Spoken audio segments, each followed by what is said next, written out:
बेसुध हालत में एक लड़की जिसने अपने आधे बदन पर कपड़े पहने हुए थे और उसके आधे बदन पर कपड़े नहीं थे। वह लड़की लगभग 6.5 किलोमीटर का सफर 1 घंटा 40 मिनट तक तय करती रहती है, चलती चली जाती है। यह दिल्ली का वह क्षेत्र था जहां से हर वक्त हजारों लोग यूं ही गुजर जाते हैं। पुलिस भी तैनात रहती है, तमाम कैमरे देखते रहते हैं, लेकिन इतने देर के सफर के अंदर उस लड़की को ना किसी कैमरे ने देखा, ना तो किसी पुलिस वाले ने देखा, ना ही किसी राहगीर ने देखा। लेकिन एक भला मनुष्य उस लड़की को देख लेता है। वह सड़क किनारे पड़ी हुई थी, बेसुध पड़ी हुई थी। उस लड़की को लेकर हॉस्पिटल पहुंचाया जाता है, तब पता चलता है कि इसके साथ सामूहिक बलात्कार किया गया है। अब इस बात की गूंज पुलिस में पहुंच जाती है, लेकिन पुलिस इस मामले को बिल्कुल दबा लेती है, शांत कर लेती है। इसमें एक महिला ऑफिसर होती हैं, महिला ऑफिसर एसीपी ऐश्वर्या सिंह। जैसे ही उनकी नज़र इस केस पर पहुंचती है, वह कसम खाते हैं कि जब तक वह इन अपराधियों को सलाखों के पीछे नहीं पहुंचा देंगी, तब तक वह चैन से नहीं बैठेंगी। तभी वह एक टीम गठित करती हैं और टीम से कहती हैं, यदि किसी को खाना खाना हो, आराम करना हो, तो वह जा सकता है, क्योंकि टीम में वही रहेगा जिसे आराम की बिल्कुल जरूरत नहीं है, बहाने बनाने की जरूरत नहीं है। घटनाक्रम का खुलासा हो जाता है, न केवल पूरी दिल्ली में ही, बल्कि जहां-जहां इस घटनाक्रम की गूंज फैलती है, वहां-वहां पर लोग सोचने पर मजबूर हो जाते हैं। यह घटना निर्भया कांड की याद दिलाती है, वो निर्भया कांड जिसे पूरे देश को झकझोर कर रख दिया था, हिला कर रख दिया था। नमस्कार, प्रणाम, मैं मोनू भारद्वाज।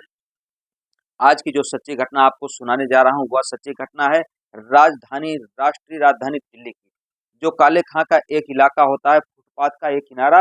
11 अक्टूबर 2024 की रात लगभग 3:15 के आसपास का वाकया था।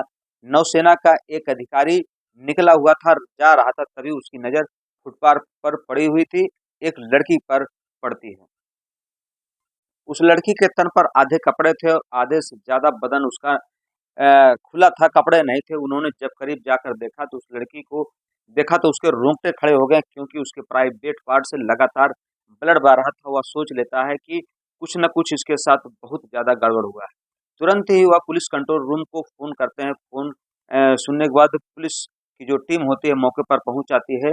जैसे ही पुलिस मौके पर पहुंचती है तो उस लड़की को लेकर के सीधा एम्स में पहुंच जाते हैं। एम्स में उस लड़की को भर्ती कराया जाता है। डॉक्टर लोग जब उसका उपचार करते हैं, उसमें उससे बातचीत करने की कोशिश करते हैं, तो वो लड़की बेसुध थी, वह बातचीत करने की स्थिति में नहीं थी।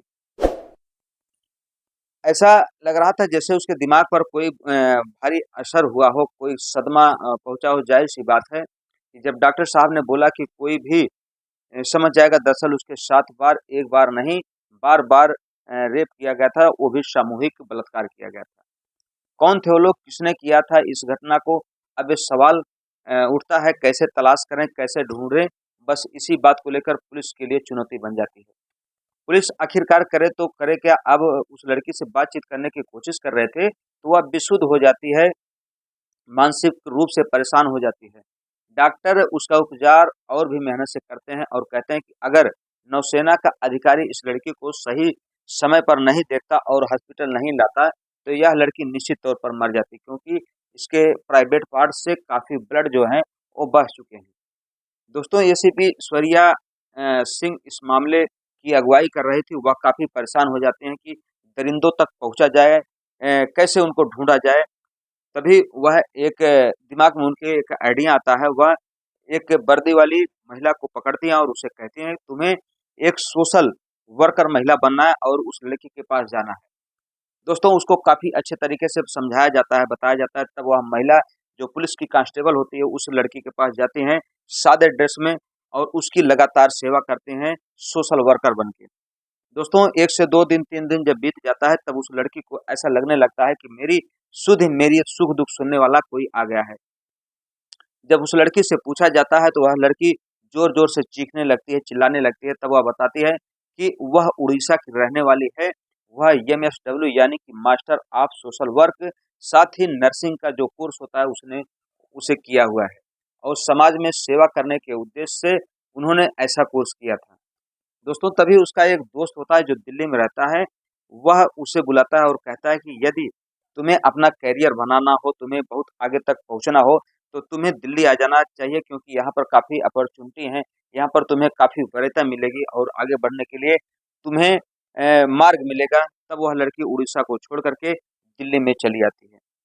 दोस्तों जब अपने दोस्त के पास दिल्ली में रहने लगती है तो कुछ दिनों के बाद उसका जो दोस्त होता है उसको ऐसा लगता है कि यह लड़की मेरे घर पर रहती है और जितना मैं कमा के लाता हूँ वही खाती है। लड़की उस लड़के के ऊपर लगातार बोझ बनती दिख रही थी, तो उसी दिन उस लड़की ने तय किया और उस लड़के को छोड़ करके किशनगंज इलाके में पहुंच जाती है। किशनगंज इलाके में जाने के बाद वह ननों के साथ रहने लगती है और वहां पर जो गरीब लड़के रहते हैं, गरीब महिलाएं रहती हैं, उनका सेवा करने लगती हैं, जैसे कि मदर टेरेसा रहा करती थी और गरीबों की सेवा करती थी। दोस्तों तभी कुछ उनकी दिमागी जो हालत है, मानसिक जो हालत है वह ठीक नहीं रहती और वह एक दिन जुलाई 24 में किशनगंज का जो इलाका होता है उसे छोड़कर चली जाती हैं।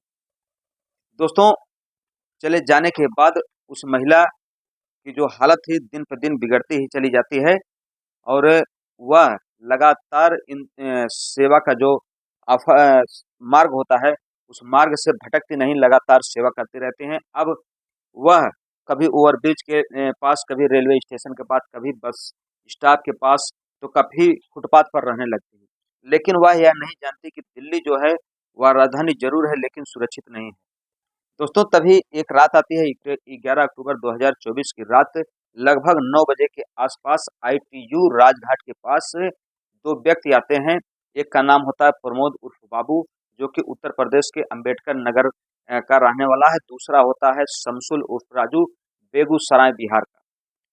दोस्तों उन दोनों पापियों की जो मंशा थी वो साफ झलक रही थी। उसमें जो प्रमोद उर्फ बाबू था वह किसी राक्षस से कम नहीं था। वह तुरंत उस महिला को क्योंकि इनकी जो दिमागी हालत थी कुछ ठीक नहीं थी, लेकर जाते हैं मेट्रो स्टेशन के पीछे। झाड़ी जो होती है वहां पर दोनों अपनी हवस का शिकार बनाते हैं और बारी बारी लगभग 2 से 3 घंटे तक सामूहिक बलात्कार करते हैं। दोस्तों तभी उस अपनी जब उनका जी भर जाता है तो उन पर एक नज़र पड़ती है ऑटो ड्राइवर की, जिसका ऑटो का नंबर होता है LRAA 9327, जिसका नाम होता है प्रभु महतो। प्रभु महतो गया बिहार का रहने वाला होता है, जो कि वह उस महिला को अपने ऑटो में बैठाता है और ये 3 दरिंदे प्रमोद उर्फ बाबू और शमसुल उर्फ राजू, प्रभु महतो उस महिला को बैठा करके रिंग रोड फिरोजशाह कोटला, जो कि सर्विस मार्ग है, उस पर लेकर जाते हैं और लगातार 2 से 3 घंटे तक सामूहिक बलात्कार करते हैं। उस महिला को नोचते हैं, वह महिला चीखती है, चिल्लाती है और उसकी क्योंकि दिमागी हालत भी कुछ ठीक नहीं थी, जब वह अपनी पूरी इच्छा को पूरा कर लेते हैं, उनका जी भर जाता है, तब वह उस महिला को छोड़ करके चले जाते हैं। दोस्तों लगभग रात के 3:15 का वक्त रहा होगा जब एक नौसेना का अधिकारी वहाँ से गुजरता है, तो उस महिला को जब देखता है तो वह तुरंत जान जाता है कि इस महिला के साथ कुछ न कुछ गलत हुआ है। तो वह तुरंत इसकी सूचना पुलिस कंट्रोल रूम को देता है। पुलिस की टीम आती है, उस महिला को लेकर के एम्स में जाती है। दोस्तों जब उस महिला से पूछा जाता है तो पहले क्योंकि वह कुछ बताने की हालत में नहीं थी, लेकिन जब पुलिस की टीम उससे सहानुभूति जताती है, उसके साथ मिलकर सोशल वर्कर की तरीके से बात करती है, तो वह महिला अपनी आप बीती सुनाती है, क्योंकि वह एक सोशल वर्कर थी, नर्सिंग का उन्होंने कोर्स किया था और एक दोस्त के कहने के बाद वह दिल्ली आई हुई थी। दोस्तों जब इस घटना की सूचना पूरे क्षेत्र में फैलती है तो लोगों को निर्भया हत्याकांड याद आ जाता है, क्योंकि वह निर्भया कांड जिसने पूरे देश को झकझोर दिया था। दोस्तों यह घटना भी उड़ीसा की जो उस लड़की के साथ घटी, यह निर्भया हत्याकांड से कम नहीं है। वहाँ के मुख्यमंत्री तुरंत दिल्ली की फोर्स से, दिल्ली के मुख्यमंत्री से संपर्क साधते हैं और कहते हैं कि आरोपियों को किसी भी कीमत पर बख्शा नहीं जाना चाहिए, क्योंकि जो इस बेटी के साथ हुआ है वह किसी अन्य बेटी के साथ ना हो। दोस्तों तभी एसीपी जो ऐश्वर्या सिंह होती हैं 10 टीमें गठित करती हैं और लगभग 300 कैमरे खंगाले जाते हैं और 150 से ज़्यादा ऑटो वालों को गिरफ्तार किया जाता है। दोस्तों जब ऑटो वालों को गिरफ्तार किया जाता है तब उस नंबर से पता लगता है, ऑटो ड्राइवर जो होता है तब अपना जो कुकर्म किया रहता है वह बताता है और तीनों आरोपी जो हैं गिरफ्तार किए जाते हैं। गिरफ्तार करने के बाद उनको जेल भेज दिया जाता है। दंड मिलना चाहिए। अब इन पापियों को कितना दोष मिलता है, कितना दंड मिलता है, कितना नहीं, क्या वह लड़की लगातार कोर्ट और कचहरी के चक्कर ही काटती रह जाएगी या इनको भी उसी तरीके से फांसी के तख्ते पर चढ़ाया जाएगा, ये आने वाला समय बताएगा। दोस्तों, हमारी कहानी कहने का उद्देश्य किसी के दिल को ठेस पहुँचाना नहीं, बल्कि आपको सतर्क करना है, आपको जागृत करना है। मिलते हैं हम आपसे अगले वीडियो में, तब तक के लिए आप अपना ख्याल रखें, स्वस्थ रहें, मस्त रहें। जय हिंद, जय भारत, हर हर महादेव।